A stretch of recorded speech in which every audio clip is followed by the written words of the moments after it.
Bonjour chers élèves, alors aujourd'hui section sur les cônes, c'est de l'enrichissement, donc ce n'est pas obligatoire de le faire. Si jamais on l'évalue, ce sera en bonus, donc c'est vraiment du surplus, mais c'est quand même relativement simple.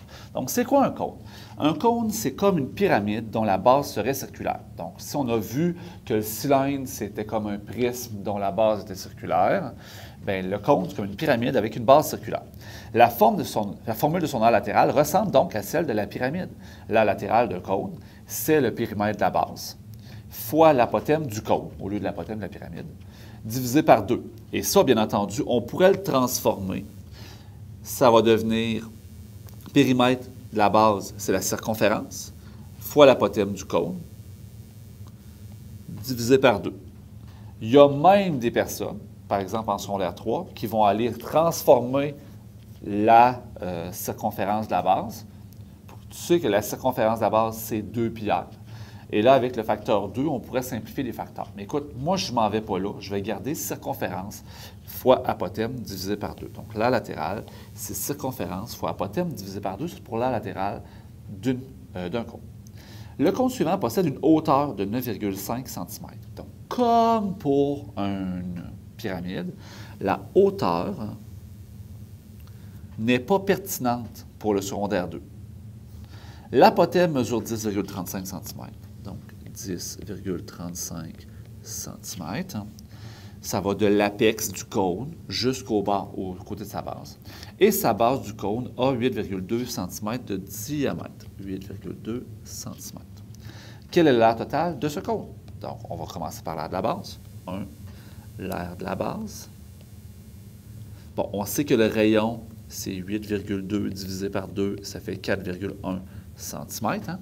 Puis on va faire l'aire de la base. Donc, A égale pi fois rayon à la 2. A égale pi fois 4,1 à la 2. L'aire de la base va être égale à pi fois 4,1 à la 2.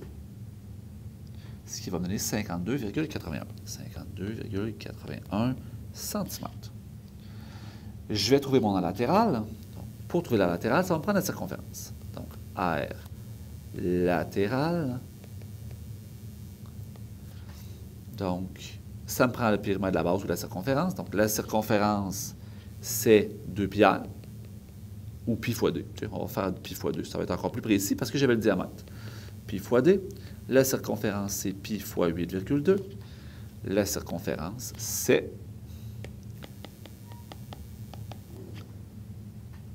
25,76 cm.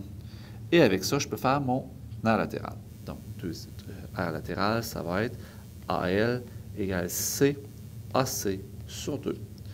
L'aire latérale, c'est 25,76 fois l'apothème qui vaut 10,35 sur 2. 25,76 fois 10,35 divise par 2, 133,31. AL égale 133,31 cm². Je suis prêt à faire mon aire totale. Donc, troisième étape, aire totale. AT égale à mon aire de la base, 52,81 plus 133,31. 133,31 plus 52,81. Il y a une base, c'est un cône. Là, j'ai un des petits points qui a apparu, puis une petite virgule qui n'a pas rapport.